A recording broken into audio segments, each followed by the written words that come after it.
If you look at a map, Alaska often looks like a giant, empty icebox at the very top of the world. A frozen, quiet wilderness where almost nothing happens and almost no one lives. But the physical scale of the state tells a different story. Alaska is massive. If you laid it over the rest of the United States, its borders would stretch from the Atlantic to the Pacific Ocean. Today, this region functions as a giant living network. Thousands of people, diverse wildlife, and wildly different climates, from rainy, temperate forests to icy northern coasts, all rely on each other to survive. To understand Alaska, we have to look past the blank white space on the map. We have to see it as a shared home, where everything that happens to the land, the animals, and the communities is connected. Human history here began thousands of years before the first modern maps were drawn. Groups like the Inupiat, Yupik, and Tlingit established deep roots across these landscapes, and today, more than 200 recognized tribal governments maintain their sovereignty and living cultures. The path to statehood was a long transition from Russian colonial rule to American territory. On January 3, 1959, Alaska officially joined the Union as the 49th state. This single state contains worlds of physical contrast. In the south, wet, maritime rainforests are filled with towering spruce trees. Far to the north, the trees disappear entirely, giving way to the flat, frozen plains of the Arctic tundra. Specific wildlife species have spent millennia adapting to these zones. In coastal rivers, brown bears survive by timing their year around the arrival of wild salmon, which return by the millions to spawn. Alaska's story is defined by this continuous cycle of change. It is a record of people and animals finding new ways to thrive as the environment around them shifts.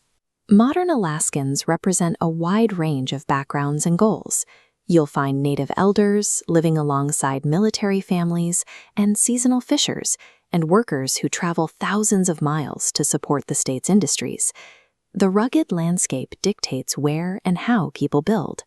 The state capital, Juneau, is so isolated by mountains and water that it remains disconnected from the main road system. You can only reach it by boat or plane. Much of the state's economy relies on harvesting these natural resources. Commercial fisheries alone provide thousands of jobs, processing massive amounts of seafood that is shipped to markets all over the world. Energy is the other major pillar of the economy. To move oil from the Arctic to the coast, engineers built a pipeline that stretches 800 miles across permafrost, mountains, and hundreds of rivers. Maintaining these networks is a constant challenge because of the region's intense seismic activity. Major earthquakes can strike at any time, with enough power to buckle city streets and drop entire buildings into the earth. Because roads are rare, transportation requires specialized machines. Small float planes serve as essential lifelines, using any available lake or river as a runway to deliver mail, food, and medicine to roadless villages. These vast distances and natural threats make Alaskans highly interdependent. Survival here depends on resounding infrastructure and the ability of communities to support each other when the environment turns hostile. The modern environment was preceded by thousands of years of extreme climate shifts. During the last ice age, this landscape was a frozen steppe dominated by massive beasts like the woolly mammoth, which left behind fossilized curved tusks as a record of that era. The state's official symbols directly reflect this biological history. Animals like the king salmon and the moose aren't just icons. They are the vital resources that have sustained life here for generations. Even the state sport, dog mushing, began as a necessary survival tool. For a century, dog teams were the most reliable way to transport supplies across the ice and snow, turning a daily chore into a celebrated cultural tradition. This connection to the land remains a central part of modern life.